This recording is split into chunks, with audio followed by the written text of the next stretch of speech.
to another Fuds on Film podcast. I am Drew Tavendale. With me this evening, Scott Morris. Well, hello there. And Mr. Craig Eastman. Hello. This evening we are going to be discussing the perhaps slightly nebulous genre of Tech Noir, which is, for those who are unfamiliar with the term, something of a hybrid of science fiction and sometimes steampunky type films with the visual style and detective type leanings of many classic film noirs. It's a term that comes from the Tech Noir nightclub in James Cameron's The Terminator, although it's actually a film from 2 years before that that most neatly encapsulates the Tech Noir genre. So if you want to understand what Tech Noir means, think Blade Runner. It's quite, like you say, it's quite nebulous, isn't it? It's more of an idea than a genre in and of itself. It can encompass one or more of a number of stylistic and thematic things. I'm thinking that there's quite often a sort of retro-futuristic vibe about it. It can encapsulate sort of classic noir themes and cues musically and visually, although, you know, it can be in the instance of at least one of the films we're going to watch tonight, set fairly contemporarily. It's a fascinating genre as much as for our inability to really pin it down as it is for many of the films that we'll talk about. Of course, it uses a lot of the same plot devices that noirs use, amnesia and sort of hapless protagonists and all these kind of things who are kind of swept along in events they don't quite understand. And very often with somebody investigating one mystery with actually a larger mystery going on in the background of it. Yeah. Something that shares with a lot of film noir. I mean, I've been looking forward to covering this because essentially it started off as a list of some of my favourite films, and then we kind of grown the scope a little bit more as we thought about it. But there's a number of films on here that I'm really very, very fond of, so very pleased to be digging into this. Yes, likewise. There are a couple of films here that didn't do much for me, but we're saying it's a fairly loose appellation, but we'll stick with the genre. This is really quite a rewarding genre, particularly stylistically and story-wise sometimes as well. And it's certainly, for as much as we say it's nebulous, as a group they are fairly distinctive, and films tend to have strong visual style, and it's very appealing from that point of view. And a few films in here that really are amongst some of my favourites of all time, like with you, Scott. And it's just something I also have been looking forward to. Shall we start with, I guess let's lead in from our last topic of discussion on the previous podcast and segue seamlessly from that to this via Alphaville, I suppose. Yes, as you mentioned, Alphaville ties back into our traumatic new wave episodes from last month. You live and you learn. It's a Jean-Luc Godard film, and so this is one more of his films to talk about while sniping about how bad Breathless is. And that's because, as you will recall, Breathless is a garbage film for garbage people. Alphaville is perhaps in a sense the most literal example of tech noir that there is. It's not taking elements of film noir and applying it to sci-fi. It simply is a film noir that happens to have a sci-fi story. It centres around hard-boiled agent Lemmy Caution, played by Eddie Constantine, who is a character and indeed an actor no stranger to the genre, having his own series of films, played very much of the Sam Spade, Philip Marlowe via Humphrey Bogart school of detecting. However, none of those earlier films took place in the allegedly futuristic dystopia of Future Paris, or Alphaville as it's now called. It's an odd place and no mistake. It's ruled by a rampant AI, Alpha 60, who has somehow outlawed concepts like free thought, poetry, love and such, which I suppose proves that computers can read, or at least that this one can read 1984. or that computers don't like the French New Wave either. So Lemmy's tasks are to track down another previously dispatched agent who's gone dark, then convince Alpha 60's creator, Professor Von Bront, played by Howard Vernon, the error of his ways and have him return to the Outlands, that being seemingly anywhere that's not Alphaville, or failing that, to cessate Von Braun and his obnoxious robo-ruler. While it's much more coherent in a general sense than the other Godard films we've spoken about recently, it's still falling down on the specifics, and again I'm happy to lay this at the door of the misguided obsession with improvising everything. It's particularly baffling when there does appear to be a overarching narrative in mind at the outset, well, certainly more so than the meandering, pointless Breathless, not that we're bitter. As such, the capsule recap makes this film sound a lot more coherent than it plays out in actuality, adding a puzzling layer of opaqueness to the characters' actions and motivations that only really detracts from the enjoyment of the piece. But there are elements in there to enjoy, and particular, Godard and cinematographer Raoul Cotard have very much nailed the noir aesthetic, to the point where I can even forgive them for having a little fun with it when Lemmy's in conversation with one of his fellow agents in a dark hallway lit only by a bare hanging light bulb. It seems like you can't resist just setting it swinging just so you can get the effects in the shadows. Unfortunately, the problem that the film can't get over is that the future, now that we're here, doesn't look very much like they figured it would do back in 1965. It's very much got that Star Trek, the original series vibe to it. The modernist and brutalist architectures that they used as locations might have seemed quite strange and futuristic back then, but now they just seem like dilapidated office buildings. Yeah, now they're car parks. Most critically, of course, even the best imagination of 1965's idea of futuristic computer technology doesn't really match up to how technology actually evolved, and, well, it seems a little unfair to pick an Alphaville from this angle, but the stark contrast between its vision of the future and, well, let's say, it's lots of dials and switches and the like, and compare that to, say, the phone in your pocket, and it does kind of pull you out of the experience. It's also got a bit of an issue with its world building, with no particular attention given to how society could wind up apparently ceding all free will and control to a computer system which pretty much by definition didn't exist one day and then the next did, at which point everyone signed up for a lifetime of oppression. At least Orwell's state control could be imagined to have started from the basis of there being a state in the first place and then just creeping outwards. This one seems like someone's just hit a switch overnight and went, yep, okay, I'll go along with that. Sounds fun. Overall, Alphaville represents a fascinating early outing for the subgenre, and it's not altogether unenjoyable even today. However, it's very much an artifact of its time and on a number of levels doesn't stand up to modernity's facts on the ground, which really does hamper the enjoyment of the film. If you're interested in other films that we go on to cover here, it's worth going back and taking a look at it, but I don't think that it needs to be a priority. Lemmy Caution, though, is the protagonist's name. Is that deliberately meant to sound like a meaningful thing in English, I think? I would imagine so. It's based on some American novels, I think. The Lemmy Caution character, who, as I say, has his own little kind of franchise going, which is quite popular in France for some reason. It kind of was brought to a crushing end by this because it was kind of hard to put the series back into its box when you've sent it off to the wild future. So I think it was a bit of a nail in that particular career. But no, it's based on some pulp imagining, so I'd imagine it's something that no one thought was particularly clever, but, well, fits the character well enough, I suppose. It's not just a warning from the past about Motorhead. No. Oh, God, I laughed even though I saw that coming. So something that's sort of maybe of historical interest in this subgenre then, Scott, but not of particular merit. Yes, correct. If only we could classify Groundstar Conspiracy from 1972 as having similar historical interest.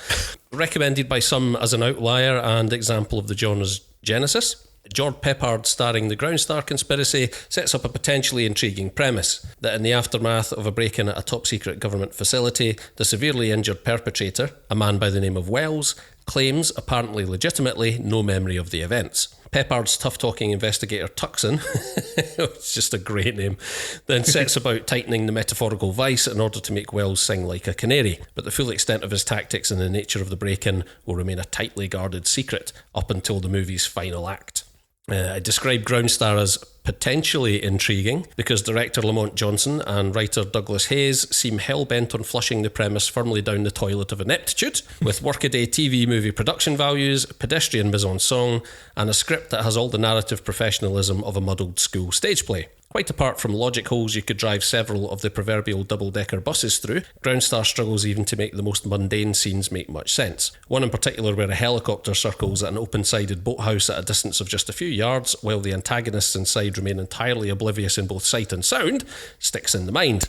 But you can pretty much throw a stone in this movie and be assured you'll hit a goof. In terms of dialogue, we are here firmly on the wrong side of the middle of the road, with a cardboard cutout of George Peppard wandering around like a confused ant who caught a brief whiff of pheromone on the breeze, making a nuisance of himself to military generals and espousing the kind of "the president can blow it out his ass" tough guy talk that was already tired by 1972, never mind in the post-Pulp Fiction era. That wouldn't be so bad had Peppard the grace to present even the vaguest facade of investment in the material, but his mind here is, unfortunately, firmly elsewhere, and one suspects he probably only took the gig because someone said he'd get to spend a couple of days riding around Vancouver in the aforementioned helicopter.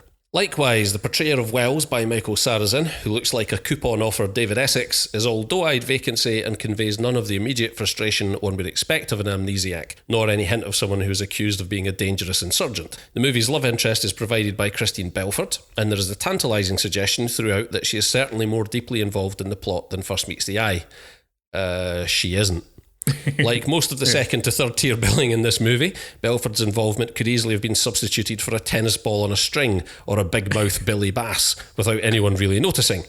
And in fact, I've just made a much more interesting movie inside my own head. Whether through disinterest on my part or by willfully baffling plotting on the movies, by the time things were being wrapped up, I found myself either unaware and or disinterested in the who, what or why of it all. I suppose there is some truth in the movie's tagline of only if you like gripping suspense and surprise endings, as I was so bored by it all I had forgotten the cheese on toast I'd placed under the grill sometime during the third act. It certainly was a surprise when our smoke alarm had a conniption fit. Gripping suspense as I wondered whether the wet towel would suppress the flames before the kitchen units took light. This movie almost burned my house down. Avoid. That sounds like an Amazon review. And now I have nothing left to achieve in life. Thank you, Drew. I'm guessing I'm not alone in that summation, although I don't expect everyone's house to almost burn down. I can't say I was as negative about it as you were, but I certainly didn't care much about it. It was not a film that warrants really any reflection on it at all. There's interesting elements in there. I mean, I like the fact that you have nominally the hero protagonist being possibly a murderer. And certainly a sociopath. Yeah, and the guy who is, trying to track this guy down is, should really be the good guy, but he's kind of playing, he's behaving like Jack Bauer as 24 worst, There's a kind of interesting inversion there, but they don't really do anything with it. And as you say, if you're going to underwrite the female lead character this badly, why bother having one in there at all? Certainly entirely disposable film. I can't say I hated it, but certainly wouldn't recommend anyone watch it. I was convinced throughout. I thought this has to have been a made-for-TV movie, right? And I don't think it was. It was a cinema release stateside, right? As far as I know, but it does have that aesthetic. Yes, especially that opening sequence with the running down the tunnel thing. That was just, I thought, oh my days, okay, you had a certain amount of pyrotechnics budget and you really want to make sure. How many cameras have you used here? How many times are we going to see the same thing from a slightly different, range? Yeah, I seem to remember having a wildly inappropriate soundtrack at a number of moments as well, and that's possibly one of them. Yes. But by the time we got to the end of the film, it was one of the more minor flaws that I could think of with it. So, yeah. It just made no sense to me. No sense whatsoever. Yeah, it's one of those annoying twist endings that you can't, admittedly, you can't see it coming, but only because there's no hint whatsoever that such a thing would be possible. Yeah, right. In this film's world, until you get to the end and it's revealed to you, so you go, oh, well, right, fine. Exactly. That seems stupid, but by the time you've got there, you've kind of forgotten what a lot of the plot is and been thrown complete misdirection by things such as the female lead character whose name I've completely forgotten again. Like I say, who you assume is going to have a bigger role in this and is going to have some sort of significance to the plot, and absolutely does not. So it's not through skilled misdirection. It is just absolutely bafflingly pieced together. So yeah, by the time you get to the ending, it's kind of pulled the rug out from any sort of surprise because it's just another thing that happened that might well be unrelated to anything else. Problem I had with this, I think I don't have quite the amount of hatred towards it as you, Craig. I'm probably closer to Scott more. I found it impossible to care about anyone or anything in it because I knew nothing about this film at all, other than that somebody that obviously wasn't me had listed it for watching for this, and then just only paying half attention at the start because it didn't grab me from the very beginning, and it said based on the story The Alien by L.P. Davis, and I'm thinking, oh right, I was expecting something more like They Live or something for some reason, but maybe combined with that picture you posted on Twitter a few days before I watched it myself, and it's like with the guy with his face covered in blood, but look at his eyes really it sets itself up as being some sort of ultra mysterious kind of, it's like what's actually going on at this facility. It's hinted at that it might be of extraterrestrial origin or something like, something revelatory like that, like a real global game changer that's being hushed up at this facility, and it turns out that it's none of that. Yes. Yeah, that's so I think it set me off on the wrong foot. So I'm expecting that because of the genre and that coming up at the start, just with that name. And obviously I know there's another like a political meaning of alien, which it could have been as well. But I suppose it's sort of that one because he's Greek. I think, the best I could think of. But I think about it now, and I can't even remember. And it was only about a week ago that I watched this, I think, and I can't even remember what the stakes were necessarily, other than the fact that these guys were a bit miffed that their nice new facility got blown up. They needed to find out who the conspirators were. George Pepper's trying to find out which high-ranking person was responsible. There's no consequence of it, or there's no really implied consequence of any of this having happened. Don't get me wrong, I'm sure my overall opinion has been somewhat swayed by the fact that this film was responsible for my kitchen going on fire. But I'm still not going to go out my way to recommend it, not even as being of historical interest to the genre. I think you can quite safely move on. It's of precisely zero interest to man or beast, I think. Nothing to see here. Okay, so after that then, not one we need to spend too long on, because I'm sure most people are very familiar with this, but we move on to the defining film of the genre, 1982's Blade Runner. Even if you don't like it, and I sort of don't and sort of do, very, very ambiguous relationship with this film. It is undeniably stylish, influential, distinctive, and pretty much the one film that sums up this genre like no other. It has so many of the tropes of film noir, the burned out detective, the mystery going on in the background behind the mystery or the case he's working on, the mysterious femme fatale, the moody streets of LA, the fact it almost entirely takes place at night, the saxophone music. Electronic saxophone, please. Yes. I'm sorry, Vangelis, I besmirch you. There's probably a little point in going into too much detail on Blade Runner, right? Because I'd be very surprised if people who are listening to this podcast don't already know the movie. But I suppose for our purposes, it's essential in that it's kind of the poster child for the genre. It's the archetype. Yeah, if you explain to people Tech Noir, or if they already know what Tech Noir is, and you ask them for an example, they're going to reach for Blade Runner. And I think that's because it's the first time that all of the elements were kind of distilled together into one package. And not only that, but with obviously a fantastic production value, amazing production design. Like the film to this day is still one of the most aesthetically pleasing films I've ever clapped eyes on, and a huge deal of atmosphere. The film does have its detractors. I understand that. Yeah, there may be one just on the other end of a mumble call in this very podcast. But for me personally, I think anyone who listened to our inept first couple of episodes of this podcast will already know that it's my second favourite film of all time, behind Lawrence of Arabia. And I've been in love with this film for a long time now, and it's still one of the greatest experiences I've had on a big screen, because I was fortunate enough to go and get to see the final cut when it showed in a very limited run here in the UK. And I think there's an entire separate podcast to be had around Blade Runner, on the assumption that you're not Drew.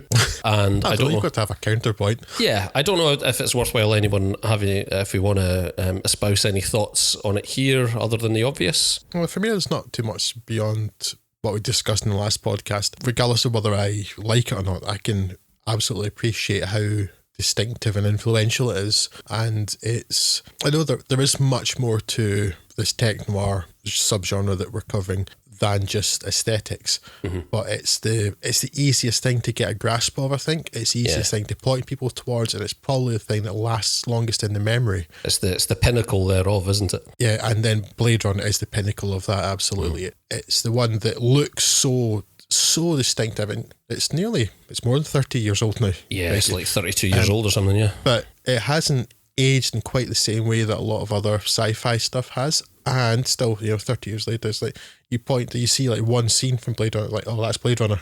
You don't have to question which film it is. It's one of those few films that is actually iconic. And people quite rightly... It's an overused word, but yes, it is. Oh, yeah, absolutely. And people all the time talk about how this is one of those keystone films that really still influences cinema today. And I think you quite rightly point out, Drew, that the way in that which that is still most prevalent now is in terms of the aesthetic of it. And it wasn't really until we saw, I think, like The Fifth Element back in 1997 or something like that. It's round about then, yeah. Yeah, that we saw sort of a big budget sci-fi film try and buck the aesthetic that Blade Runner established. And even then, there are sort of few examples now that you can't see the immediate influence of, even to this day. So a hugely influential film, and regardless of whether you're a big fan of it or not, there's no denying the influence it has, and in particular in this the genre that we're discussing today. I think what surprised me most, I watched it this time for the first time in high def. I think the last time I watched it it was of my DVD copy, and it just looks so lovely. Yeah, it's a big difference. I say you've really been missing out if you've not seen it. I mean, the restoration's insane. Yeah, they've done a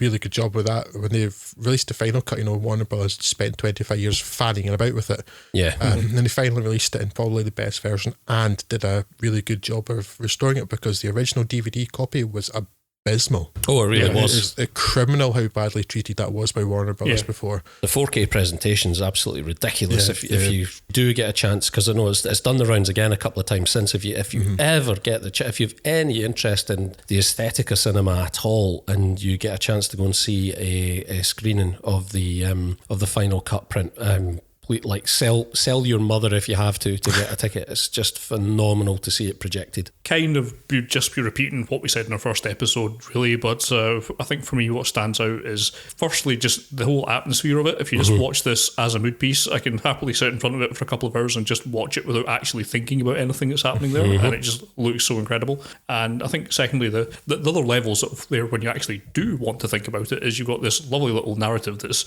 really wrapping up lots of things about identity and memory and what it is to be human, all these kind of things. Existential. Your usual Philip K. Dick stuff. And it's all there, but you're not being beaten about the head with it. You don't actually need to really think much about that at all, and still you can enjoy the film. But if you do want to do all that stuff simultaneously, it's just amazing to do so. You can see the influence that it's had on everything, of course, as we say, but such a touchstone film in so many ways that if you somehow haven't seen it, then obviously you must. And it's strange also that too. Then, I mean, it's so distinctive, yet in itself, if you were to break it down into components, wouldn't necessarily be that original. It's quite derivative. Cigarette smoking woman, the man in the trench coat, the rainy streets, the spotlights, the smoke-filled rooms, all such classic film noir staples. Yet somehow that film just seems to take them and then go, these are mine now. Yeah, those elements have individually been appropriated in sci-fi before Blade Runner came along, but probably to this day still one of the few films that actually came along and really doubled down on it. And like you say, Drew, kind of almost took ownership of the genre, where it would be kind of hard after Blade Runner to make like a classic noir film that wasn't sci-fi almost. But like I say, it is, if you look at it technically, it's actually incredibly derivative. If you set aside the thematics, then in terms of story and such, even a lot of the visual elements, then yes, it is actually quite derivative, but it reappropriated those elements and remixed them in a way that was so, I suppose, full-bodied and with such commitment and with such excellence in every sort of technical respect. I think commitment's a good word, and probably excellence too, actually. Yeah, it's a film that clearly believes in itself. Looked at all these film noir things in the 30s and 40s and 50s, and then it's like, regardless of the sci-fi element, it's like it just distilled them to their pure essence and then just went right and polished them to a high mirror shine and said, right, this is how you do it. Yeah. And nobody's been able to look past it since. And if you took the replicants out of it and you took the flying cars out of it, you could probably just pass it off as being one of the greatest noir films ever made. It could live independently of the sci-fi banner, bar one or two elements. That's Blade Runner. If for some reason you haven't seen it already, then do yourself a favour. As myself and as one of our followers on Twitter, Fraser Fuggins on Twitter, said, he thinks it's overrated. And you may well do. I myself don't like it that much. I can't stop watching it, and it is incredibly distinctive. That's undeniable. Fraser's from Bo'ness, so we'll leave it at that. Right, so from Blade Runner, which is the archetype of the genre, we move on to the film that gave the genre its name, which is James Cameron's 1984 The Terminator. Terminator, very much like Blade Runner, needs very little introduction, so let's probably not waste time introducing it. You've already seen it, so it's mainly of interest to us here because for some reason, it wasn't until Terminator came along that the genre gained its moniker, and it comes from the Tech Noir nightclub where Sarah Connor first encounters the Terminator with Kyle Reese. There's not a lot to be said about other than that. It's not necessarily the purest example of the genre, but then again, besides Blade Runner, probably what is, but it certainly melds the future technology element with a lot of the action taking place obviously at night in the seamy streets of Los Angeles. And yeah, I'm not sure what there is to say about it other than that. In terms of it being film noir or tech noir, probably not an awful lot. I think really, apart from some stylistics. I did watch this again just the other day, just refresh myself coming into this, and perhaps the first hour or so is a bit more noirish than you may expect it to be. Certainly not more than I remember it to be, but it's not exactly the primary example from it. At heart, this is a chase film. Perhaps the really major, I guess, noir trope, if you will, is probably Sarah Connor's initial arc, because she's very much an everyday character who's just swept along in this course of events that she doesn't understand and can't. And of course, that's perhaps one of the main plus points for me about this film, is just watching the way that Linda Hamilton can come from being an ordinary waitress with nothing much on her mind to quite believably at the end being the futurist, the future trainer of the leader of the resistance. I think killing robots. Somehow manages to make that, which is quite a tall order, come off quite well. If you just want to talk about praise about Terminator, we don't need to do an awful lot of that, because obviously it's one of the most iconic films in the last few decades. It's a terrific film. Schwarzenegger's never been more menacing. It's almost a shame that he went from this to immediately just being the hero and everything, because he plays such a good villain. And most of the effects work still looks pretty good. There's only a few scenes now that we've upgraded everything to high def that doesn't quite cut the mustard, and fortunately perhaps that is the climax of the film. That bit looks kind of shaky today, but I think it builds up so much goodwill at the start of that with some really good effects work earlier on that I can kind of forgive all of that. Even its glances into the future war actually looks much better than, say, Terminator Salvation did, so it's got that going for it. But yes, it's got some wonderful model work, right? Yeah, absolutely. It's really, really nice. The whole kind of grimy Los Angeles underbelly gives it quite a nice atmosphere. There's obviously many iconic moments of it that we don't need to go into here. Yeah, if somehow you've got this far and haven't seen Terminator, then I don't know what you're doing. Go and watch it immediately. It's a very, very, very good film. If you've been a passing interest in science fiction, it's essential viewing, and I assume you've already viewed it if you've got this far into the podcast. It gave us the phased plasma rifle in the 40-watt range. And that's all you need to know. Just what you see, pal.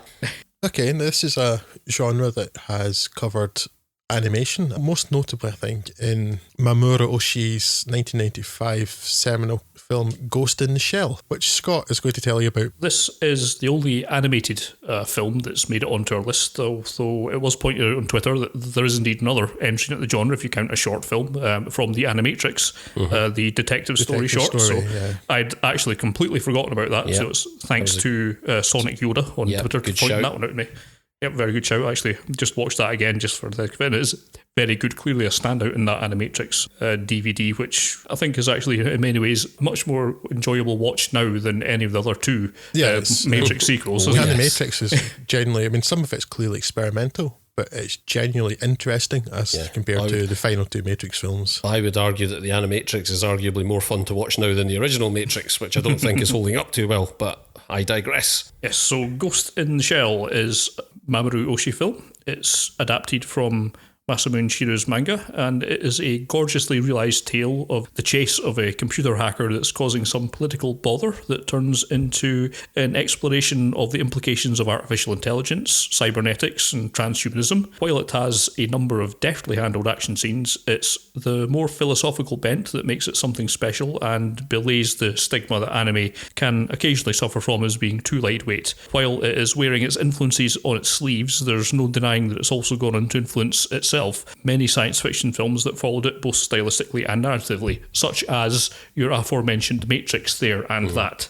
Don't want to be going into this too much. I spoke about it at some length in our first podcast again. It is one of my favourite films. It's clearly one of the best animes around. It looks so amazing, even to this day. Really lovely use of the usual cell animation, and there's some early use of CG, but it's actually kind of blended subtly, so it never draws attention to itself. So just the whole thing doesn't look like it's aged a day. As I say, it's got some of the best action scenes you'll see in anime. And while there is some perhaps scope for criticising the way that it's structured, it's all about stop, start, and the stops tend to involve lots of speaking about philosophy. It's all really interesting philosophy. And this is an 80-minute film that packs in more ideas than most films manage when they're spun out to like an entire series, such as perhaps, say, the Matrix trilogy. It's, as I say, densely packed, but infinitely rewarding to watch and rewatch.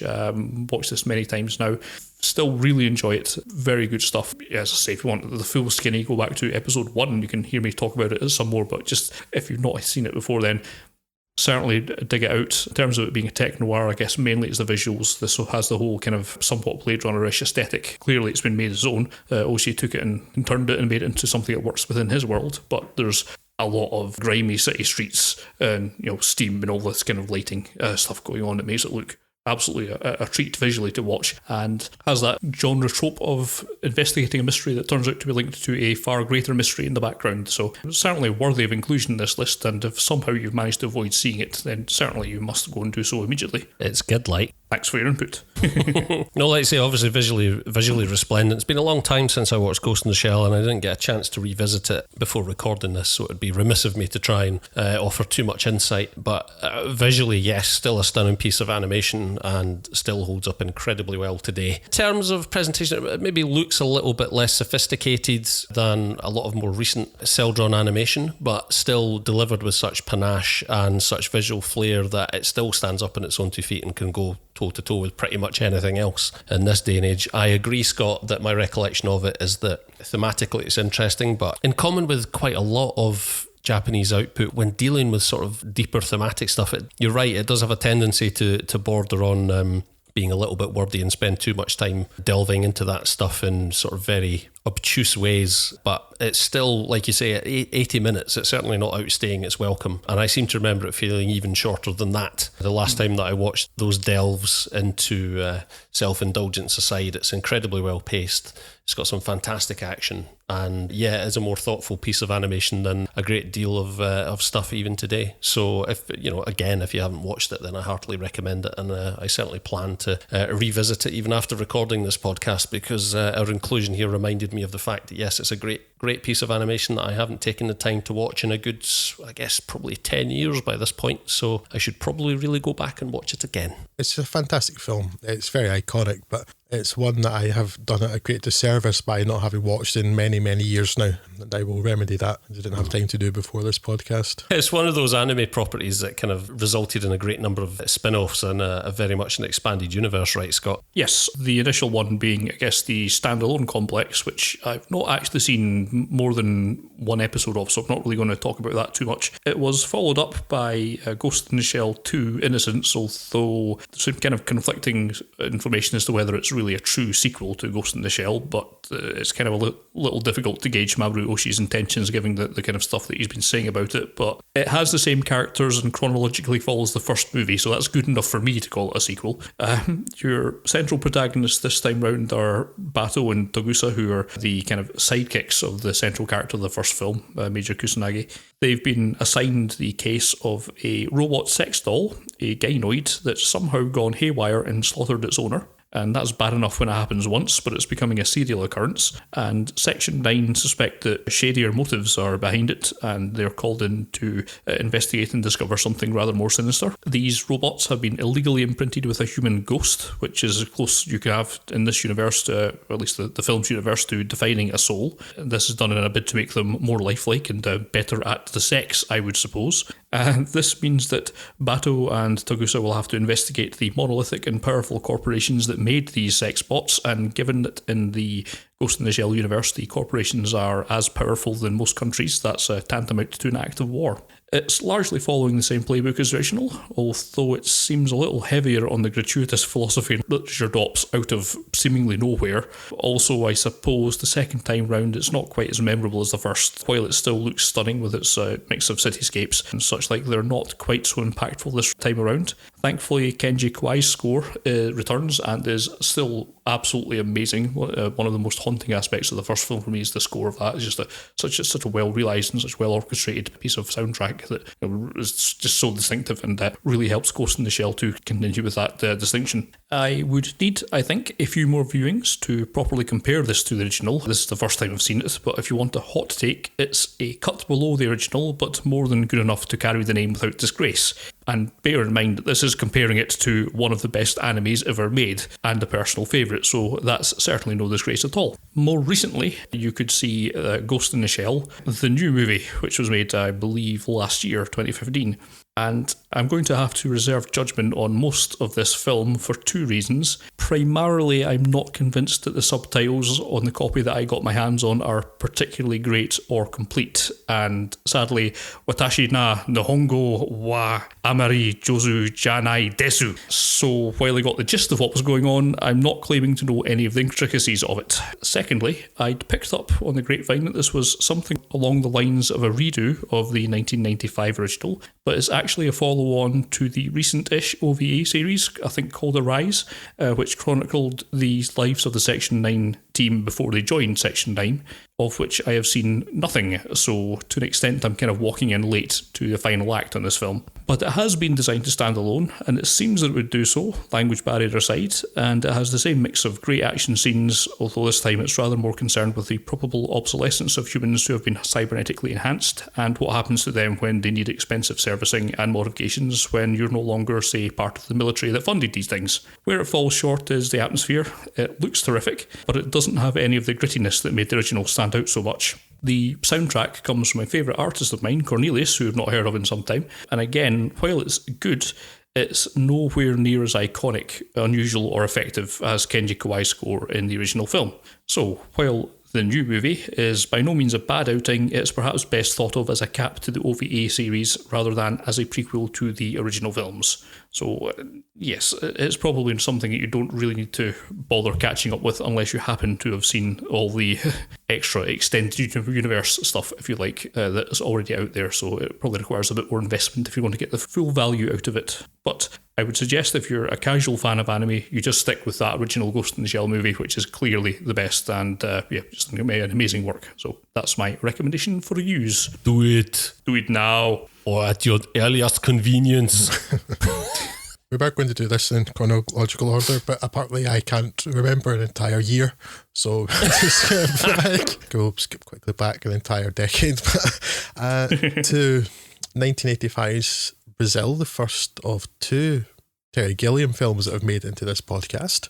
This is a film that is set in something like an Orwellian dystopian future, although this one very much run by complete incapable buffoons rather than some sort of malicious big brother, and sees Jonathan Pryce's Sam Lowry trying to find a woman who he's seen in his dream and then suddenly finds in real life.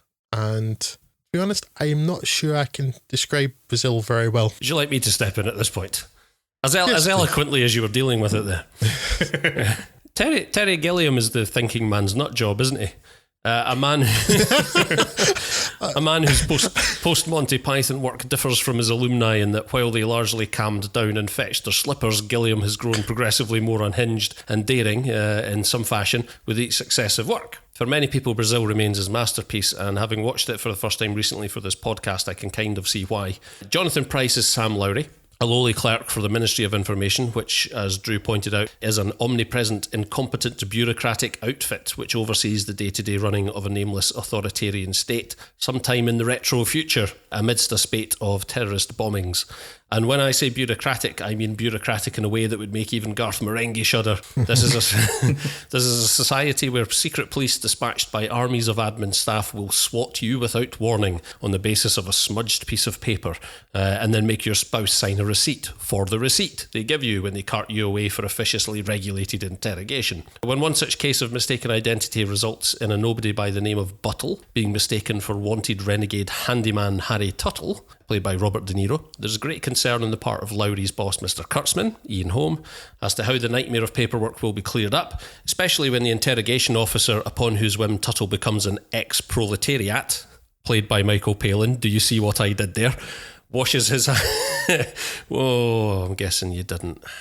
On top of this, there are Lowry's oppressive mother, a cosmetic surgery-obsessed socialite concerned with his diminutive status in this nightmare society, and, again, as Drew pointed out, dreams of a beautiful, elusive stranger who our protagonist thinks he may have seen at work to worry about. By and large, you know what to expect when you buy into a Gilliam movie, but Brazil delivers on a scale that really does the director's vision justice for once. The production design's nothing short of astounding, and while visually resplendent, the movie still manages to retain that familiar, comforting Heath Robinson aesthetic that makes one think the whole thing might come tumbling down at the tug of a single piece of duct tape. The cast too are wonderful in their roles, and as someone who's always found Jonathan Pryce to be pretty accomplished, mostly at playing Jonathan Pryce, I was over the moon to see his excellent performance here, dripping with equal parts despair and nuance. De Niro is one of several actors who might otherwise headline a movie, but are happy to pop up here for 30 seconds to a minute once or twice throughout the entire movie. Such was the revere surrounding Gilliam at the time of production, certainly among thespians, if not producers.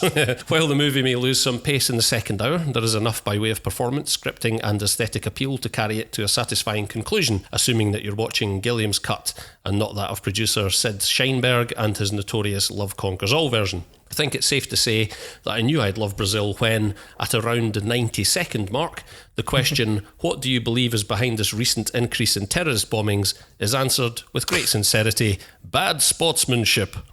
And nothing in the following 2 hours or so did much to persuade me that that gut instinct was wrong. Yeah, it's been a while now since I last watched Brazil, and I'd forgotten just how much I love this film. In particular, that first half hour to 45 minutes, which I'd contend is about as good an example of filmmaking as you can see. Amazing.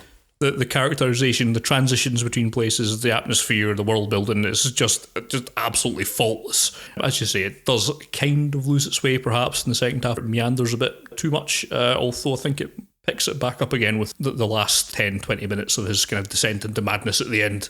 I think that kind of provides a really effective cap for the end of it. Yeah, the last reel picks up big time. Yeah, it's an engaging turn from Jonathan Pryce and perhaps the best supporting cast that Britain can muster. Guys like Ian Holm, Michael Palin, Ian Richardson, Jim Broadbent, Bob Hoskins, and they all play these wonderfully quirky little iconic characters by themselves. It all kind of hangs together really quite wonderfully. Particularly, you've got to say how much I love the aesthetic. I don't know how well this plays outside of Britain, and I guess from the box office receipts, not particularly well. But just the way that it's mess of surreal fantasy and the way that the technology is, well, it's kind of very British, at least for the 80s, at this mix of impossibly forward-thinking and futuristic, but also kind of crap. It doesn't quite work, and it's all really unpolished. It's sort of like The Matrix if it was done by Sinclair Research or Amstrad. That's a pretty good way of describing it. The tiny little computer screens, and then, but to see them, you have to have this massive magnifying glass in front of them. It's like, that could be done by the government now. Yeah, sort of fix they would do over something software based now. It's the bare CRTs and whatnot. I actually, do you know what? Quite apropos of nothing, I was sitting there thinking to myself, my God, this must have been pretty dangerous to film. They probably couldn't get away with filming this now. All these like bare open TV innards and stuff like that. All these hundreds of extras running about. The fact that no one received a fatal shock from a capacitor at some point is baffling. But if this movie were to be made now, it would have Bill Nighy in it. So let us be grateful that it was in fact not made now. It's like, I had also somehow managed to escape seeing Brazil until now, like you, Craig. I have begun in the last couple of podcasts to worry about myself though. Oh no! I don't like Brazil and I don't understand why. Oh no! No, really, because I'm thinking it's Terry Gilliam. I like Terry Gilliam a lot. It's got his sort of very particular style to it. It's got the ridiculous, sort of almost Heath Robinson-esque machinery and things that's going on, that are just kind of surreal but should be really entertaining. And I really appreciate like the visual style of it. But for some reason, the whole film just bored me. So I think I need to go back and watch this film again. Now, I was suffering from a lot of back pain when I watched this. Now, that could actually be a legitimate contributing factor, because there's so much about this film that I feel that I should like, and I don't know why, but it just didn't. You don't need to feel the need to try and excuse yourself, Drew. It's just that I'll never speak to you again. Oh, so there's an upside. It doesn't star Bill Nighy, and Craig will never speak to me again. Way wins all round.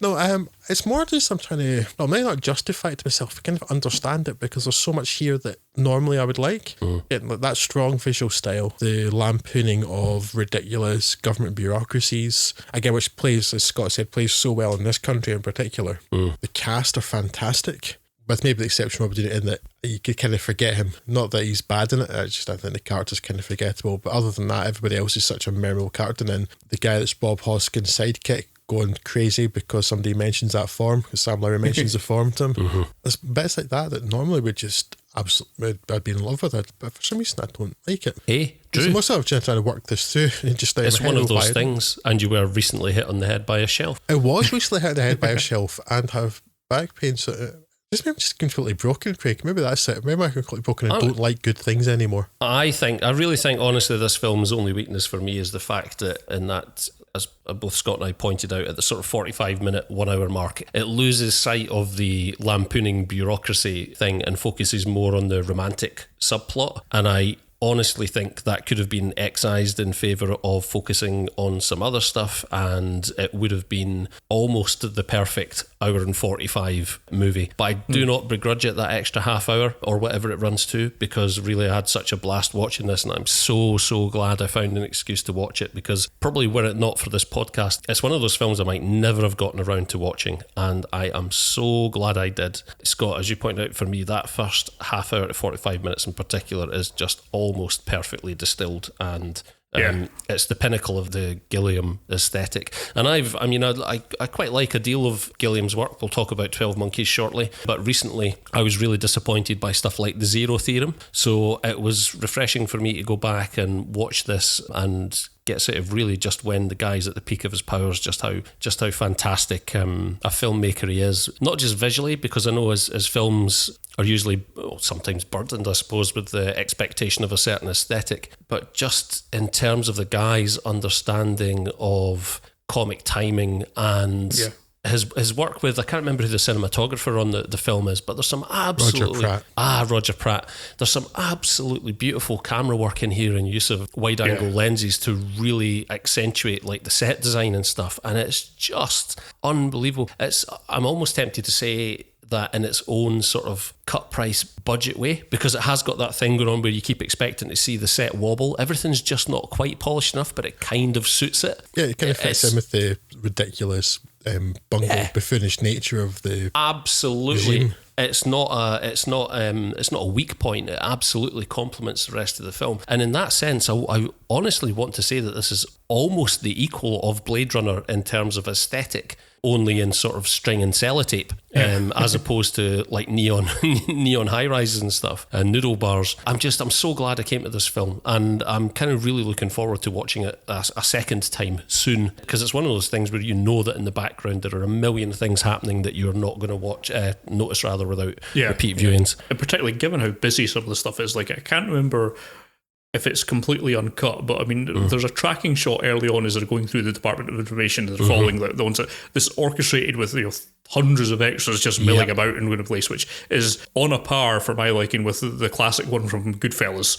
It's just a wonderfully well realised on a technical level shot, and it must have been just such an absolute nightmare to pull off technically, but it's there, and it for something that's effectively kind of meaningless, but it does such a brilliant job in kind of establishing this aesthetic, and just so many little touches in the film that are so great, like even just the way that Ian Holmes standing at the door watching all this industry going about, and then as soon as he goes in the office, everyone's off and just watch the telly. Loads of lovely little details in this, and as especially that first half hour, 45 minutes, just faultless stuff. And even if you're not a fan of Gilliam, man, the dude makes sure the money goes on the screen. He doesn't get given big budgets to work with because of that strange thing where he's such a revered filmmaker that he basically isn't granted great artistic license most of the time, and because he's so revered and has such a singular vision, no one will give him any money. And when he goes ahead and makes the film he's been asked to make, the studios interfere. So honestly, I mean, I don't know what the budget of this was, but I can imagine it would have been a pretty limited budget, maybe one of the bigger budgets he's been given to work with. $15 million, but I'm sure which is not a lot. $15 million, that even ludicrous, isn't it? That's not a lot of money even back then. And honestly, in a pre-CG era, every dollar of that is on screen somewhere. Unbelievable. Aesthetically unbelievable. And the fact that it provides so much comic enjoyment and contains such depth and such great performances to boot is just almost icing on a cake. I could see an argument for perhaps 12 Monkeys being Gilliam's best film on a number of objective levels, but for me, this is easily the film that I enjoy the most of his output. Agreed. You would imagine I wouldn't agree with that. Yeah, Python era accepted, which kind of half counts, half doesn't, but I can't remember, was it Holy Grail he kind of half directed? I'm not sure, but anyway, outside of the Python outfit, this is easily his most enjoyable film for me, and heartily recommend it. So you mentioned the budget, Craig. For comparison, the budget for Blade Runner, which was just a couple of years before, was almost exactly twice as much. Yeah. So he made that really stretch. He certainly did. Because the sets are so ambitious. Oh, hell yeah. Large. Yeah. But yes, as I say, I didn't enjoy this film, although I feel like I should have done. And certainly I'm willing to give it another go. Maybe, when I'm not crippled with pain, Yes. but or concussed. But it's got an undeniably strong aesthetic, and it sets out, its world building is great. So you understand right away. Again, particularly I think if you are familiar with maybe some Python stuff, but just living in Britain, even without having read 1984, you kind of get where the world's going. But he does such a sterling job of building that world. It's just that for me, what happened in the world I didn't find particularly interesting. Indeed. Just as an aside, there's perhaps two groups of prop buyers that I would feel sorry for. One set would be working on like a Zucker Brothers film, something like Police Squad or something like that, where you need to buy some of the most eclectic stuff. And secondly, it would be a Gilliam production buyer, because not only do you have to buy something that makes it look like a kind of retrofuturistic assessment, you also need a full set of Japanese samurai armour. Because obviously you do. You're certainly not going to get everything in the one shop. Okay, now that I've remembered in which order years go... Now that you've relearned how to increment... Yes, I can count now. We move back to 1995 for the second of 3 films, actually, we're covering from 1995. It's feeling like quite a rich year for Tech Noir. Something in the water. Apparently so. This is also the second Terry Gilliam film we're going to talk about. Although briefly here, because we intend to do this for a commentary episode this month. And also our second connection back to the French New Wave, which is probably quite unexpected when we consider we're going to talk about Tech Noir. Now this is of course 12 Monkeys I'm talking about, based on the French New Wave short La Jetée. Because I'm apparently incapable of coherent speech, Scott's going to take over from me. Well, Monkeys, in a post-apocalyptic world, scientists have figured out a way to send people back in time and do so to James Cole, played by Bruce Willis, with instructions to investigate the army of the 12 Monkeys who are suspected of spreading the virus which drove humanity underground and to the edge of extinction. Sadly, 1990s America wasn't ready for the truth of the situation, and Cole is sent to a mental health facility where he meets wildfowl patient Jeffrey Goins, a wildly overacting Brad Pitt, and psychiatrist Dr. Catherine Riley, played by Madeline Stowe. Trying to convince the suits doesn't work particularly well, so Cole tries escaping, but he'll find that his task intertwines with those two characters even after he's pulled 6 years into the future onto the eve of the deadly outbreak of the virus. As a potted recap, that'll do. As we mentioned, we'll be covering this in our commentary, so we don't want to spend too much on it, but it's certainly one of Gilliam's most accomplished films. There's a lot of Gilliam's unique stylistics present, particularly during the scenes set in the future, but perhaps unusually for Gilliam, there's more of a focus on the narrative, and it's a compelling chase to track down and follow the scant clues that Cole has, with the added complication of everyone trying to convince him that he's actually crazy. And it all works really well. There's a forbidding atmosphere created largely from what, for my money, is Bruce Willis's best performance. The story's compelling and laid out well. I don't think it ever becomes confusing or hard to follow, although I know people sometimes disagree with that statement. All in all, it's a fantastic film. Probably in pseudo-objective terms, Gilliam's best film, although as mentioned earlier, I do prefer Brazil. Regardless, for me at least, both films are quite highly recommended. No, I would agree that up until the point at which I watched Brazil earlier this week, 12 Monkeys was easily my favourite Gilliam film, and again, as you quite rightly point out, Scott, from any objective viewpoint, except perhaps the world-building part, 12 Monkeys is probably a more accomplished feat of direction and in many of its technical aspects, but it's not, crucially, not as enjoyable as Brazil, which is not to say it's not an enjoyable film, because it is still very, very enjoyable indeed, just that Brazil probably is that little bit... Well, probably largely the fact that Brazil is obviously more comedic and lighter in tone helps in that respect. But depending upon what mood you're in, if you're in a more apocalyptic mood, then you may well prefer 12 Monkeys. It's a wonderfully accomplished piece of direction from Gilliam, and I think arguably his most serious and mature piece of work, probably, in terms of the storytelling and the narrative. Like you say, Bruce Willis's performance, I don't think he's bettered. He's maybe equaled it, and I'm trying to think of what performance that is I'm thinking of, and I can't, so I'll probably shut up. But yes, I don't think he's given a better performance than this. And yeah, obviously plot-wise, like you say, a lot of people have found this too dense, and I don't think it actually is. I think there's a lot to distract one from the narrative if you're not careful, but if you're paying a sufficient amount of attention, it's not that complicated to follow. I think it's just obviously quite easy to be distracted by some of the sort of typically Gilliam-esque performances, especially the one, Scott, that you mentioned from Brad Pitt, who is absolutely unhinged.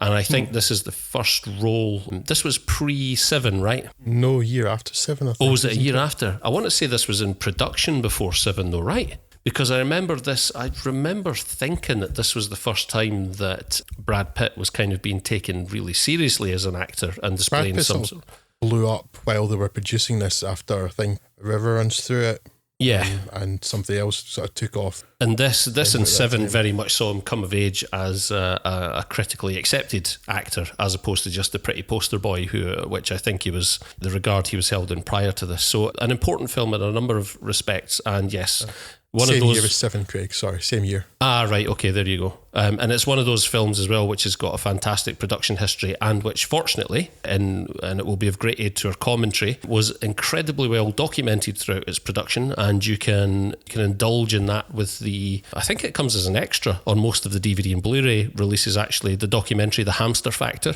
which, as well as being a fascinating insight into filmmaking, is just one of the best sort of documentaries on filmmaking that you'll probably watch. It's a fantastic watch in its own right, even if you're not a fan of the movie. So yeah, a really notable entry in the canon of Gilliam and the genre itself. And yes, I didn't get a chance to revisit it recently for the podcast, but it's one of those films that I caught up with a year or two ago, most recently, and still found it incredibly enjoyable. I think it's aged very well, and I would highly recommend you watching if you haven't already. I deliberately didn't watch it because we couldn't do the commentary, so I didn't see much point, and I know it already. It's I think I'll not surprise you to hear it's my favourite Gilliam film, because I didn't really get on particularly well with Brazil. Did you not like Brazil? No. It is a little different from much of Gilliam's work in that, in this case, he was a director for hire rather than it being his baby from the beginning.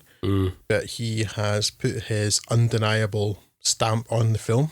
He's working with a much bigger budget than he had for Brazil, so just over a decade later, his budget is twice that of what he had for Brazil.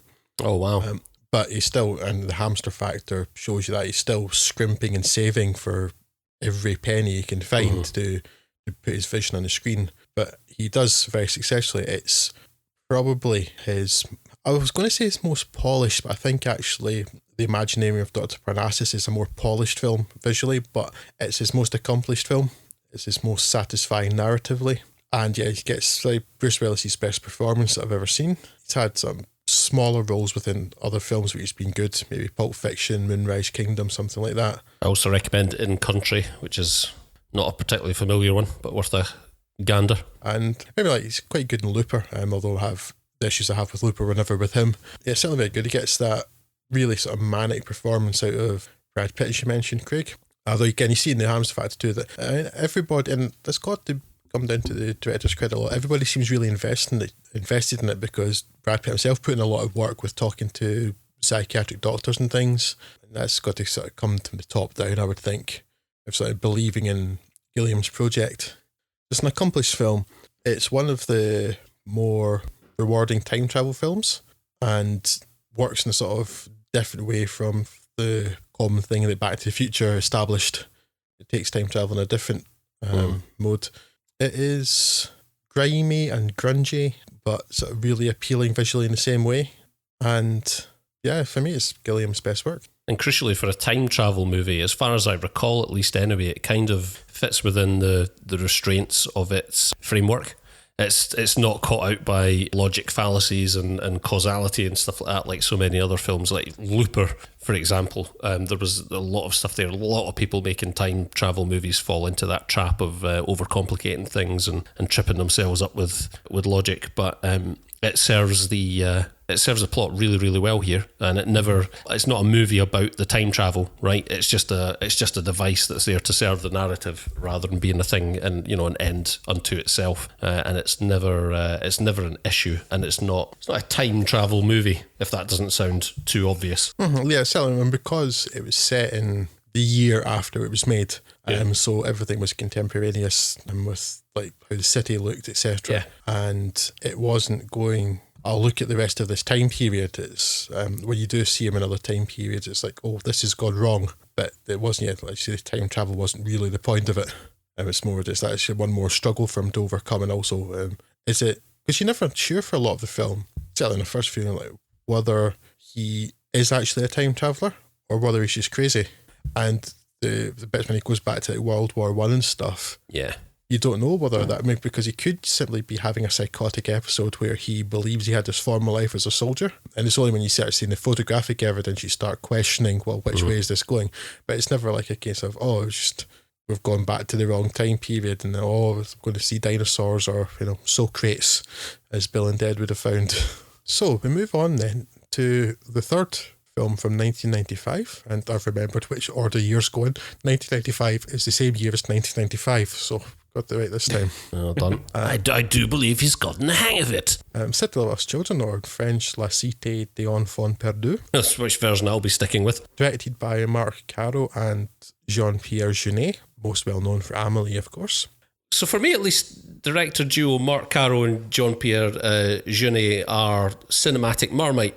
While it's hard not to fall in love with Amélie's relentlessly upbeat and life-affirming charm, I am less impressed by works such as Delicatessen, their breakthrough feature, and Micmacs, both of which I found broadly insufferable. The City of Lost Children, which along with Amélie is often cited as the duo's best work, lies somewhere in between. Having read the plot synopsis, I was almost immediately forming assumptions as to the surrealist style and content of the movie, as well as the cast. Jeunet and Caro have a tight circle of frequent collaborators, and by and large those assumptions were correct. Somewhere out to sea on a platform, dastardly deeds are afoot, the scientist Uncle Irvin, a brain suspended in a tank of course, has created a group of clones for some reason. His brother Crank, Daniel Emilfort, is afflicted with an inability to dream, causing him to age prematurely, or at least that's what I was able to gather, and has enlisted the help of his wife Martha and the clones, all played by Jeunet and Caro regular Dominique Pinon, to kidnap children from a nearby rundown port town in order to extract their dreams via some ornate mechanism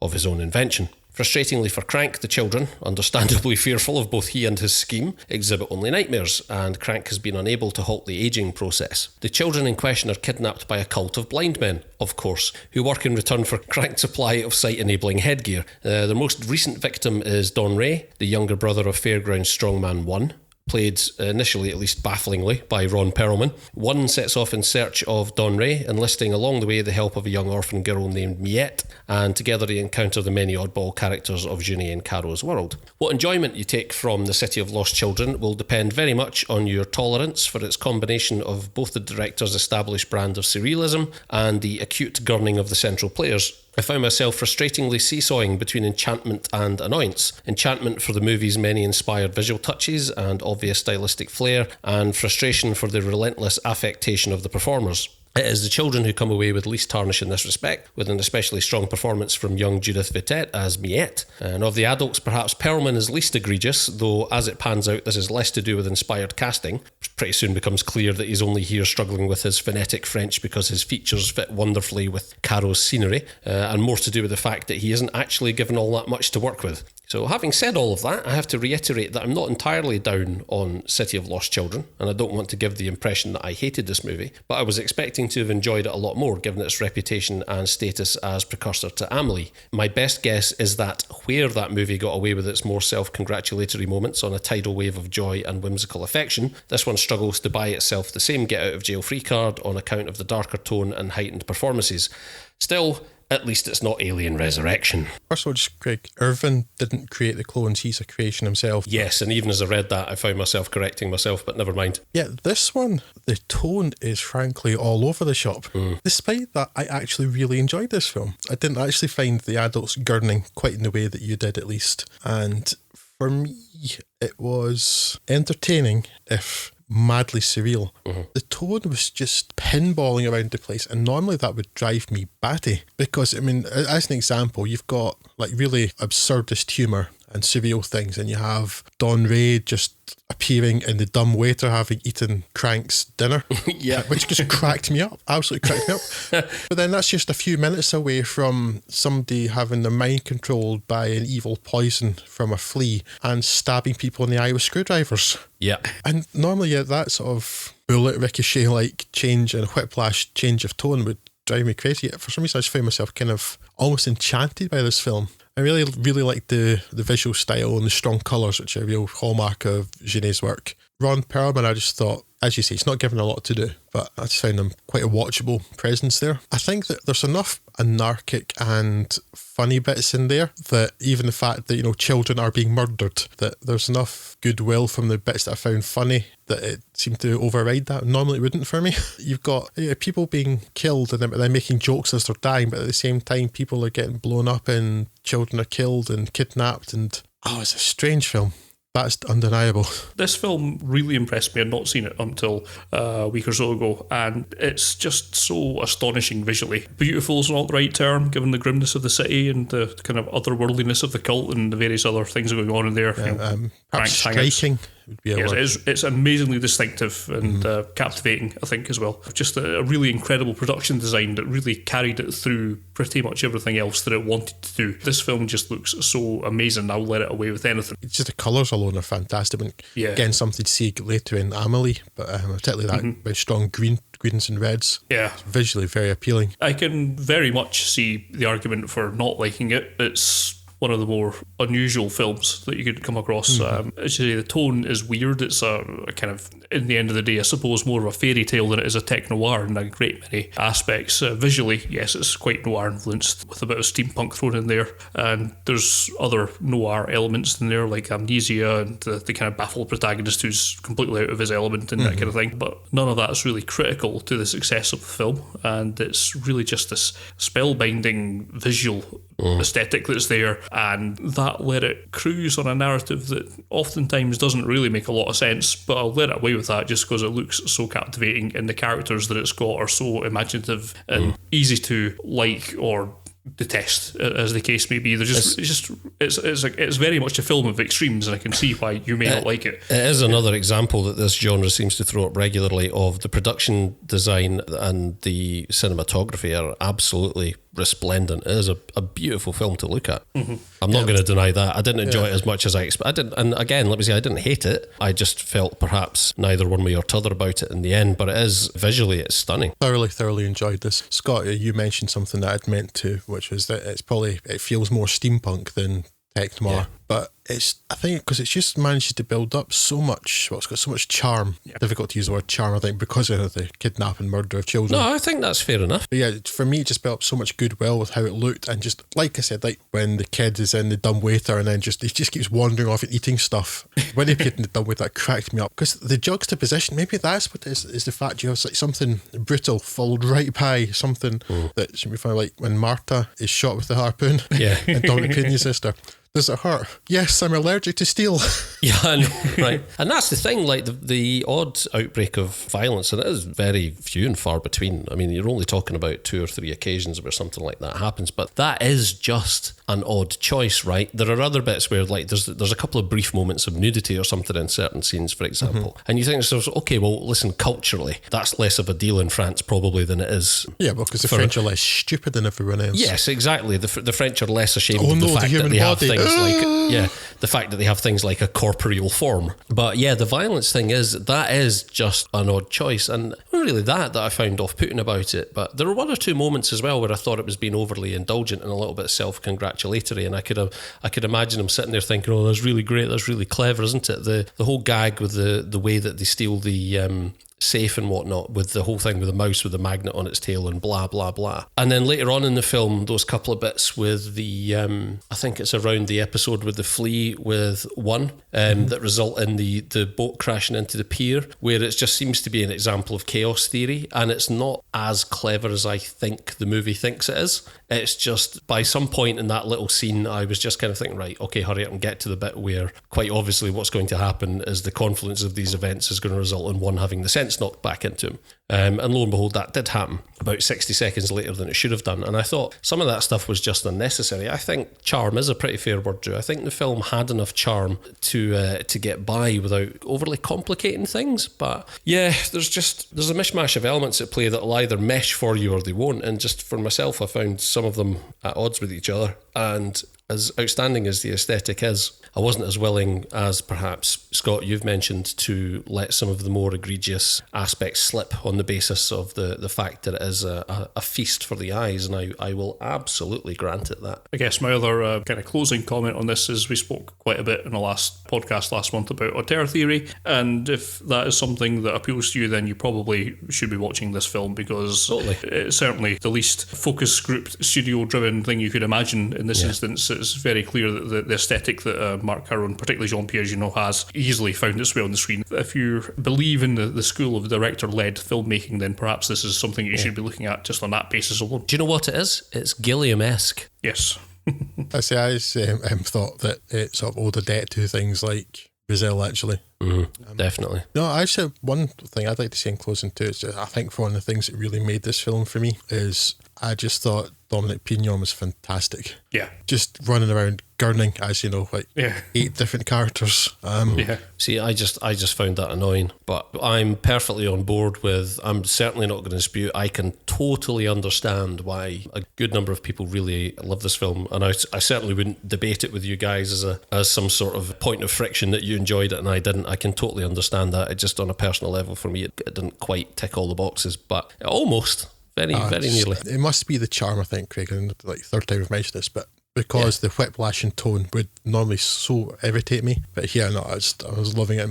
Just Dominic Pignon gurning, like when he's tied to the post on the oil rig with the dynamite. So he's saying the void equals infinity, and then gurns and grins like an idiot, and it's amazing. The expression on his face when was it a seagull or a hawk or something lands on the plunger was beautiful. And the bit actually where they were in the boat at the end, they're trying to row in, they're like, it's following us. It's, yes. No, what do you mean following us? Untie the bow lines, idiots. I was in tears at that point. that was pretty sweet. Even if I wasn't 100% on board with this, the net result of it was this was Junie and Caro refining their skills, and their next stop would be Amelie. So I forgive them as little as they need my forgiveness. I can turn the other cheek because they gave us Amelie after this, and for that we should be eternally grateful. And also, because it's always worth reiterating, Craig, we should still be grateful, as you said, that it's not Alien Resurrection. Yes. Let us never forget that. No matter how hard we try. One of the few films that after having ripped it from the Blu-ray and whatnot from the box set and saved it onto my network drive, I went back and thought, no, I'm never going to watch that again. That's 9 gig of space I could use for something else. Having finally left 1995 behind, we move forward to 1998 and Alex Proyas's Dark City. Yes, you can't talk Tech Noir without talking about Dark City, as with perhaps the exception of Blade Runner, it really does exemplify the aesthetic better than almost anything else. Mm-hmm. John Murdoch, played by Rufus Sewell, awakes in a dingy hotel room with no memory of where he is, who he is, or why there's a dead woman on the floor. As he decides sensibly to go on the lam, it's up to Inspector Frank Bumstead, played by William Hurt, to track him down as part of an investigation into a series of suspiciously similar murders. John's pieced together that he's separated from his wife Emma, played by Jennifer Connelly, and he tries to track her down to get some answers about his life and if he could really be guilty of these murders. But before getting too far down that route, he notices that he seems to have some unusual abilities. And at this point, I have to advise, if you've not seen Dark City, you should probably stop listening to this right now, go off and watch it, because while it's great no matter how you come to it, I think the ideal state is really knowing as little as possible before your first viewing of it. Yeah. However, seeing as even the Blu-ray's dust jacket does not share this opinion, we're going to head into what I consider spoiler territory, and to be fair, this does happen within, the first 15 minutes of the films or something like that. So yes, consider yourself forewarned. John appears to be developing a form of telekinesis, and he's approached by creepy Dr. Daniel P. Schreiber, played by an unusually decrepit-looking Kiefer Sutherland, who soon enough reveals the reasons for the city's oddities, the way it's always nighttime, the way everyone remembers local resort Shell Beach but doesn't know how to get there, and indeed the general patchiness of everyone's long-term memories. It turns out that the city is a creation of an alien race, a hive society that's dying out, and they're convinced that the key to their survival lies in learning to be an individual, just like us humans. So they've built a city-scale lab that can be reconfigured or tuned, in their vernacular, to their whims, and they use Doc Schreiber's expertise to inject false memories and personalities into their test subjects. Murdoch's latest injection went wrong, leaving him without his prescribed memories and somehow awoken inability to bend the city to his will the way that the aliens do. Not best pleased with this state of affairs, the aliens are out to rein Murdoch in, as instructed by their creepy leader, Mr. Book, Ian Richardson, and to the even creepier enforcer, Mr. Hand, played by Richard O'Brien, who, after realising that Murdoch's abilities make him harder to catch than they expected, decides to take the memories that were due to go into Murdoch in order to better know and predict his actions, with the unfortunate side effect of turning Mr. Hand into the monster that Murdoch was meant to be. Not that he and the rest of the aliens were doing a particularly bad job monster-wise in the first instance, using human dead as vessels and generally looking like a hit squad of Nosferatu cosplayers. It's a singularly unnerving turn from Richard O'Brien, nary a harmonica or mumsy in sight, just an intensely creeptacular look and a sound that is one of the most effective boogeymen in science fiction. The rest of the cast are equally good, with perhaps Sewell and Connolly's best roles and performances, and William Hurt's dependably stoic. Perhaps the real star of the show is the city itself, with Alex Proyas showing off some real flair and showing off some wonderfully intricate sets and darkness and shadow looking great, and it really does fit the narrative very well. And it is a really great narrative at that, an imaginative and unpredictable blend of science fiction and gothic horror. Some have criticised it as being style over substance, which seems objectively wrong to me. There's some really deep issues of identity and character explored here, and although it's fairly obvious in my opinion, but it doesn't actually hit you over the head with these themes. It does credit you with a little bit of intelligence and lets you make up your own minded stories on these aspects, and certainly it does have style by the bucket load, and perhaps on a first viewing it's tough to read past that incredible visuals. I can't really think of any other rationale for that criticism. It is a film that has, in my opinion, always rewarded repeat viewing. I always notice something new in Dark City when I come back to it. It is, in my opinion, one of the best bits of science fiction on film, so naturally I would highly recommend that you seek this out if you haven't done so already. Yes, indeed. It's Alex Proyas's best and most accomplished work to date. Yes. I, Robot, I mean, some of his more high-profile films, I, Robot is just ridiculous CG nonsense, Will Smith vehicle, and The Crow, which a lot of people seem to revere. Well, those people would be silly, because it is at best mediocre. I have a soft spot for 2000, is it 2000? When did Knowing come out? The Nick Cage film. Yeah. Something around then. No, 2009. 2009. Oh, wow. I have a bit of a soft spot. Thanks, Droogle. I've something of a soft spot for Knowing, but I understand it's not actually that great a film. But Dark City, I remember at the time, Scott, when it was first released, the cries of style over content and being baffled by it then. And in having revisited it kind of in the last year or two, in common with a lot of the films in this that we're talking about tonight, I found even more so those people to be wrong. As you say, some of the themes explored here are perhaps deceptively deep, which I, under other circumstances, might suggest have thrown certain pundits, but I prefer to go with the narrative that they're just stupid. Which you'd be right. You know, recent advances in, well, not recent because the technology is quite old now, but sort of the HD revolution has been a bit of a double-edged sword for this film visually, because the Blu-ray format is the first that we've had the chance to see this film on home formats properly exploit the full sort of range of depth of shade and shadow that the film has to offer. DVD MPEG 2 just wasn't up to the task. However, at the same time, watching this more recently in HD, I had to note that it does kind of show up how pony some of the effects work is, and how heavily reliant the movie is on some sort of like cheap morphing techniques that were on earlier formats at least masked by the poor rendition of darkness and shadow. Having said that, it is still visually resplendent overall, if one can lay aside some of that earlier CG work. As you say, Richard O'Brien, who we bizarrely don't see enough of in movies, or traditionally have not seen enough of in movies, gives a very unsettling performance that lends the movie a real... Oh yeah, it lends the movie a real sense of overbearing sort of dread and menace that it might not otherwise have had. Yeah, and just the sight of him sort of floating silently through the air with his finger raised to his lips in a sort of shh motion or whatever, just is... the effect is far more unsettling than I'm able to make it sound. I think even too, Craig, just because you're mentioning this bit at the moment, when this was originally released as well, he's still going to be very fresh in the minds of most British viewers as the kooky guy that hosted the Crystal Maze. Yeah, absolutely. And yet still manages to pull off this really rather menacing, creepy character so well in this film. And again, and only now that we're talking about these films and actually laying this this podcast down, do I realise that actually so many of these films have in common the fact that not playing with great budgets, huge budgets, but again, Proyas manages to get it pretty much all up on screen. Rufus Sewell, I haven't seen be better in anything. He's one of those actors who's really quite critically maligned, and I have struggled to understand why. I've always found him perfectly acceptable. If his crime is being an actor of average capability, then I don't see that that's so much of a crime, because there are a great deal of actors pretty less well endowed than him. It's solid and dependable in most things he's in. Yeah, absolutely. And I found him quite engaging here as the sort of amnesiac. Yeah, I don't have a lot bad to say about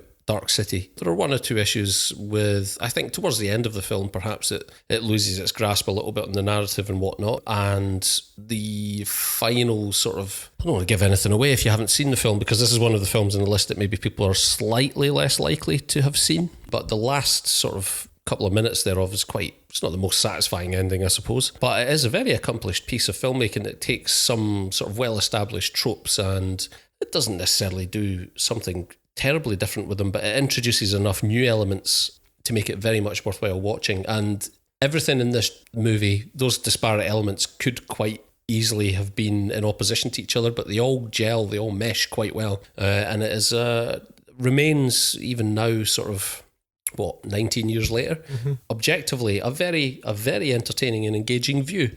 So yes, I heartily recommend Dark City, and yeah, very, very good example of the genre. I think you're right, Scott. I think perhaps after Blade Runner, this is this leans probably more heavily on the noir aspect, or maybe it doesn't have the visual flair to counterbalance the noir aspect. It's not necessarily more noir intrinsically than Blade Runner, but it's very much a good example of the noir aspect of what we're talking about tonight, and just a really satisfying piece of filmmaking. I have a great deal of time for this film. It really is visually very appealing. It has that very strong noir aesthetic, not an aesthetic of its own, Craig, as you say. It's that very strong noir aesthetic.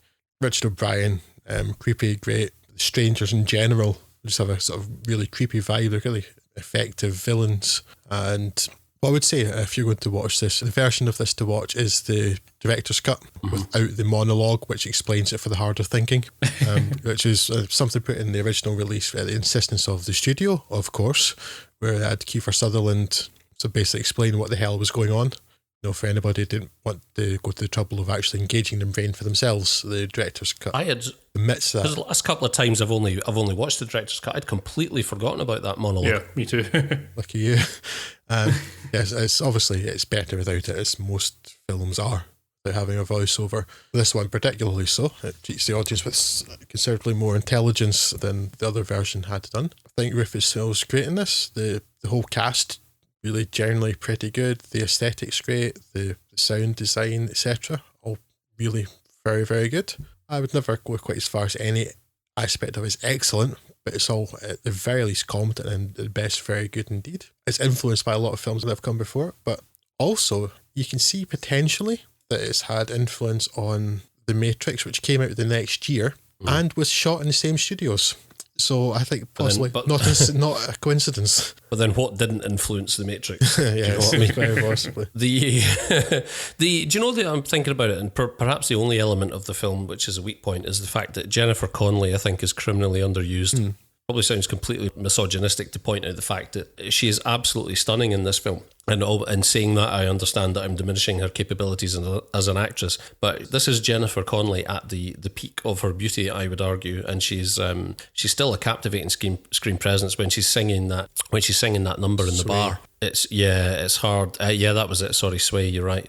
It's hard not to be sort of entranced by it. And I only wish that she was given more to do with the rest of the script, because she is still one of the most accomplished actresses working in Hollywood. And when you watch stuff like this, it just makes you think, oh God, how amazing could this movie have been if she were given more opportunity to engage and given more material to work with. It's a crime which, unfortunately, perpetrated by a great number of movies. So perhaps it's telling that I say I'm willing to overlook it just because it happens so frequently. Yeah. You know? She's the only sort of significant female character that isn't a murder victim. Well, basically the only female character that isn't a murder victim, or a child, actually.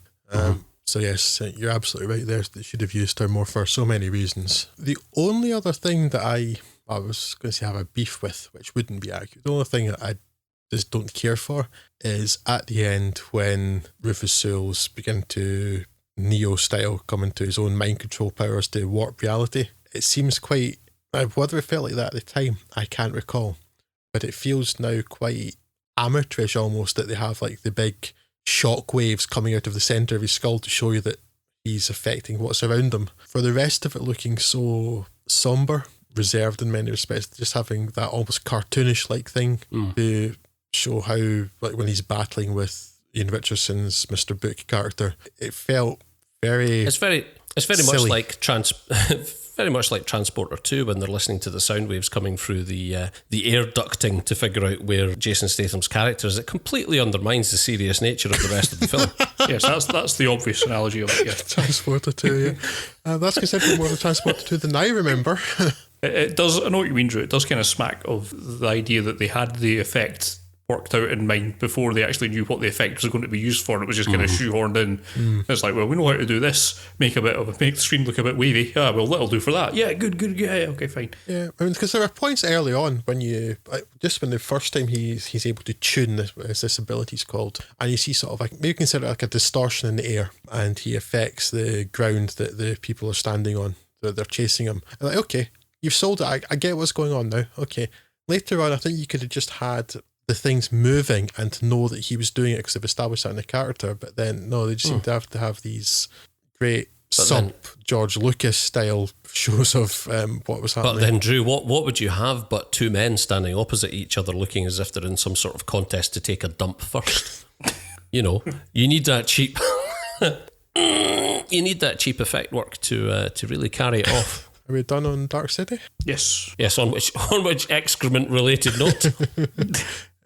Thank you, Craig, for bringing us down to the base level. You can always count on me, Drew. Let's move up from the basement. Let's move up, in fact, another 13 floors. Oh, see, I knew I was just offering you a lead into that, Drew. You were obviously. See how well we work together. The final film we'll cover in this episode, 1999's The 13th Floor. A little known film, in as much as I'd never heard of it until we did this podcast, and obviously exactly how I feel about it is the consensus. This is a film that has some similarities to things like The Matrix again. It is the story of a VR pioneer, very much of vogue at the moment, who is played by Craig Bierko, best known for his role in Cinderella Man, and who, when his boss is killed, finds that he's put in the frame for the murder. Trying to find out what happened to his boss and to clear his name, Douglas Hall is, that's Craig Bierko, because I've probably not mentioned it because I'm an idiot. Big Bierko. Is drawn into this intoxicating world of the VR simulation, and at the same time is being seduced by Gretchen Mull's Jane Fuller, the daughter of his former boss, and being investigated for the murder by Dennis Haysbert's detective Larry McBain. As he gets deeper into this world, and also his colleague, played by Vincent D'Onofrio, follows him in, he begins to find out that all is not as it seems. Very much keeping with the tropes of film noir there. Femme fatale, detective, 1930s Los Angeles literally this time. And I suppose to say much more about it plot-wise would probably be giving it away, yes. Yeah, considering it's a lesser... I say lesser known movie, I suppose. Over here it certainly is. I don't know about stateside, but I'm guessing of the larger budget films we'll talk about here, this is probably the one that least people will have seen. So there's a bigger chance of us spoiling it, I suppose. Mm-hmm. I think so. So I had never even heard of it before we covered this. It's just one that had gone completely under my radar. I hadn't watched The 13th Floor since it first was released on home formats over here, and I think, as you pointed out earlier, Scott, it went straight to video, yeah. Yeah, straight to video in the UK. It didn't get a cinema release, and I remember thinking at the time that I found it engaging enough, and was surprised to watch it again then just a couple of days ago and realise actually how little of it I remembered. Very little, in fact. I don't even remember Vincent D'Onofrio's involvement for the first time round. It's a less involving film than I think we have spoken about in the majority of cases tonight. It's got a potentially intriguing plot, which I think it to some degree squanders, but it's not entirely without merit. It's got reasonable production value, and I think it captures a certain amount of atmosphere, although it's by no means the most noir film that we'll talk about. Although I do say that in full knowledge that a lot of that noir is provided by Dennis Haysbert just walking about as if he's as if he's suddenly materialised from a Chandler novel. And he's, at quite jarring odds with the rest of the movie. But it's an entertaining enough piece. I find I'm reluctant to say rush out and rent it if you haven't already seen it. But at the same time, I can't not recommend it if you've a passing interest in this kind of stuff. Criticism has been levelled at it, rightly or wrongly, at some of the performances. I think Craig Bierko in particular is singled out for ridicule by a lot of people, or certainly a lot of critics in relation to this film. And I don't know, to some extent, Bierko gonna Bierko. I don't know what I mean by that, but I got it stuck in my head as I was walking about mowing the lawn the other day after I'd watched this film. Craig Bierko is, I wouldn't say sleepwalks through this film, it's just that perhaps the man doesn't have the greatest amount of acting talent in the world. He's no Rufus Sewell. He doesn't have a lot of charisma, I think. He's lacking a certain amount of charisma, at least on the evidence of this, but then I'm struggling to think of what else I've seen Craig Bierko in. The only other thing I can think of is Cinderella Man. Which I've never seen. He's quite good. The pilot for the aborted Red Dwarf in America. Oh, so he was, isn't he? He was the Lister character. Or Lister, as he's known. Gretchen Mol comes in for similar criticism, but I didn't actually find her all that objectionable in this. She didn't dial in her performance, but she's not given a lot to do, which is probably my criticism of her character. It's hard to do. If you've seen her, though, in Boardwalk Empire, you know that she can really get her teeth into characters of an evil, not evil, but of a scheming woman who's got an alternate agenda, which is how she's played for a lot in this. So compared to that, it's quite flat. She's certainly got it in her. Yeah, Boardwalk Empire probably remains her best work, and after that, I think probably the Notorious Betty Page was a very committed performance on her part. So she has the chops, but again, you're right, Drew.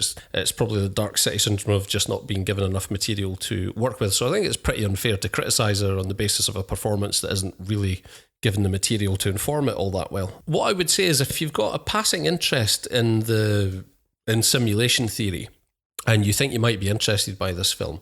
And I'd completely forgotten about this when we posited this podcast, or I might have recommended that you guys watch it if you haven't already seen it. But it's actually the second time that the source novel has been adapted. I think the source novel is called Simulacron something or other. Yeah, 8 or something or 6. Yeah, like the first time it was adapted was by Werner Fassbinder as a 2-part TV drama for German. I think it was German television. And I remember watching that a few years ago, and it not actually dawning on me that it would have been adapted from the same source material, but that's probably because 13th Floor had gone so firmly to the back of my mind. It is a much more intriguing take on the material, much more accomplished take than this. However, it's also a lot more difficult to get hold of, I understand, so it might not be as readily available. So if you do have access to World on a Wire, check that out. I think it's 1973 or 1977. It's one of the odd years in the 70s anyway. Definitely worth a look in if you have the chance to prioritise it. If not, there's not a great deal wrong with the 13th Floor. You can pass comment on, I don't know, I've never been a fan of Vincent D'Onofrio. I just find that in every film he's in, he's Vincent D'Onofrio. And perhaps oddly, a lot of the critical assessment of this movie highlights him as being a positive. Really? Yes. So I went shrill there for how surprised I was by that. Yes. I don't know. I didn't mind his brand of scenery chewing in this quite so much. For the most part, it fit with the characters for me. Yeah. But it's very much him doing the Vincent D'Onofrio thing. And if you don't like that, then I can easily see why you wouldn't want to be subjected to it again. But it's an interesting sort of footnote in the genre anyway, put it that way. And it has got a very intriguing premise, which if it isn't perhaps done full justice by the movie, then at least is worth thinking about and is interesting enough to warrant sort of further. There's a lot of further reading you can do on that sort of stuff anyway as a topic. Yeah, I mean, for me, it's quite an interesting topic. It's quite an interesting film.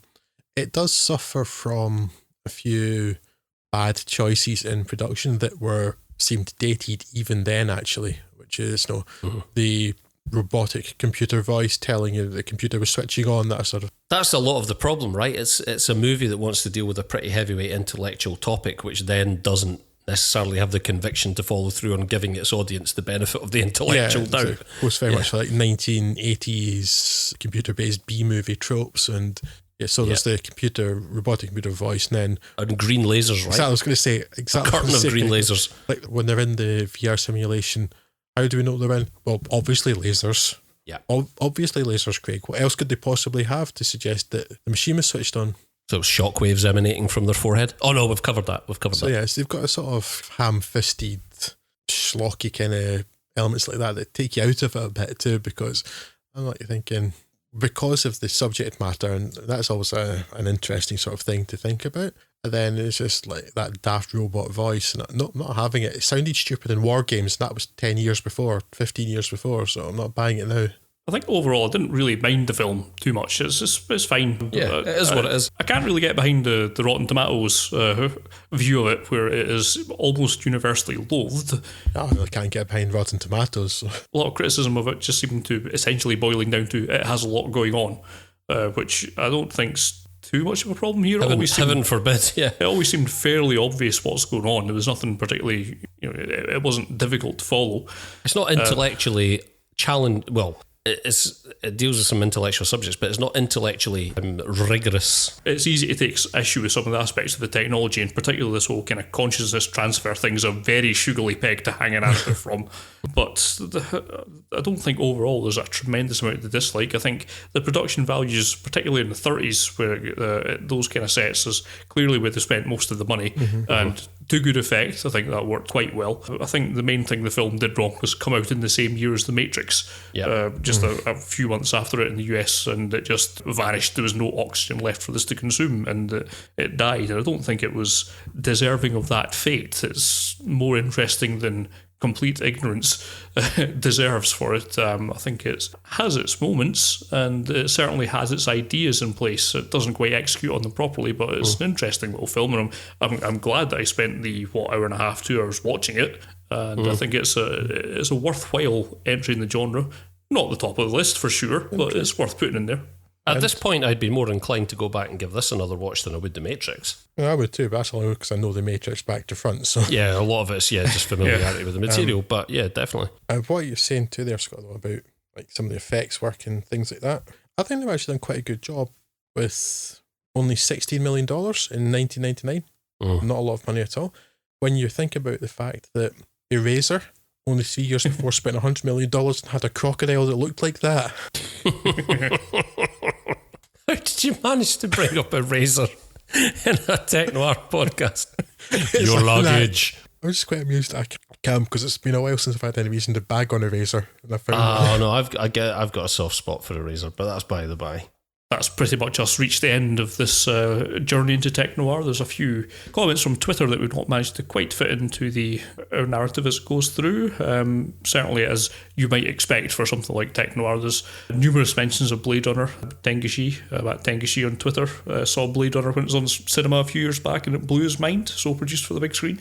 But at the same time, there's certainly more people on Drew's side of the equation for this, like Fraser McGowan at Fuggins on Twitter, when he says your relationship with the film is complicated. Do you mean that it's but you feel the pressure to conform and say that it isn't? Because he feels the same way. Film Reactions at Film Reactions on the Twitters. Also think it may be an obvious one, but based on the picture, but Blade Runner is one of their absolute favourites of any genre. And Zach Burns at Zach Burns 18 on the Twitter.